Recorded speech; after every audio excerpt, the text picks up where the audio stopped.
क्या सरकार छिपाना चाहती है?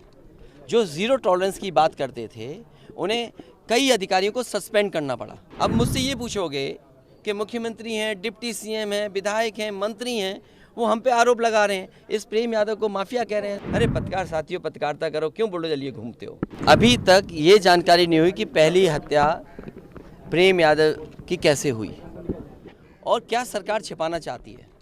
जो ज़ीरो टॉलरेंस की बात करते थे उन्हें कई अधिकारियों को सस्पेंड करना पड़ा, और अगर अधिकारियों को सस्पेंड किया तो इसका मतलब ये है कि सरकार ये स्वीकार कर रही है कि अधिकारियों की नाकामी रही है, जिसके कारण इतनी बड़ी घटना हो गई।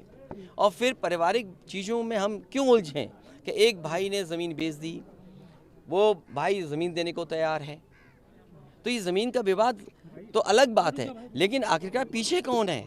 और फिर सरकार आखिरकार क्यों इसका राजनीतिक लाभ लेना चाहती है? सरकार क्यों राजनीतिक लाभ उठाना चाहती है? ज़ीरो टॉलरेंस की बात जो करते हैं उन्हें कम से कम पूरा का पूरे दोनों परिवारों को न्याय दें।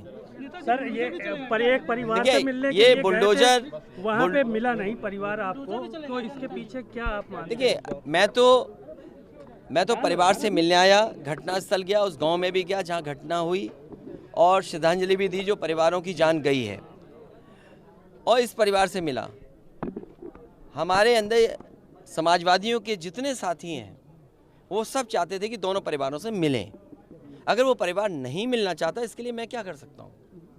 अगर वो परिवार नहीं मिलना चाहता है तो हम नहीं मिले। अब मुझसे ये पूछोगे कि मुख्यमंत्री हैं, डिप्टी सीएम हैं, विधायक हैं, मंत्री हैं, वो हम पे आरोप लगा रहे हैं, इस प्रेम यादव को माफिया कह रहे हैं, ज़मीन के गुंडा अपराधी कह रहे हैं, बुलडोजर की धमकी दे रहे हैं। अरे बताओ, एक भी केस उसके पास हुआ हो उसके ऊपर? कोई प्रधान बनता है, जिला पंचायत सदस्य बनता है, समाज में अच्छा काम करता है, समाजवादी, बस उसका दोष इतना है कि समाजवादी पार्टी के पक्ष में और समाजवादी नीतियों का प्रचार कर रहा था। बुलडोजर संस्कृति नहीं हो सकती है लोकतंत्र में। और जो लोग बुलडोजर, अरे बुलडोजर क्या कार्रवाई करेगा? तुम और भड़काना चाहते हो? अरे ले जाओ ना, तुम मुख्यमंत्री से ले आओ ना बुलडोजर, तुम ले आओ पत्रकार भाई, तुम्हारा मन कर रहा हो। सर यहाँ भी नोटिस चिपका दिया गया। अरे नोटिस तो ये क्या, अधिकारी क्या है? सरकार के सारे पे काम करे। इसीलिए मैंने कहा शासन प्रशासन के लिए और न्याय के लिए देवरिया कांड एक चुनौती है।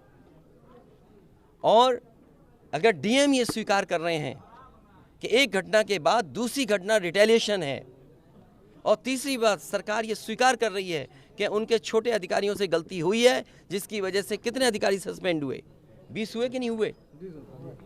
तो फिर अरे पत्रकार साथियों, पत्रकारिता करो, क्यों बुलडोजर लिए घूमते हो?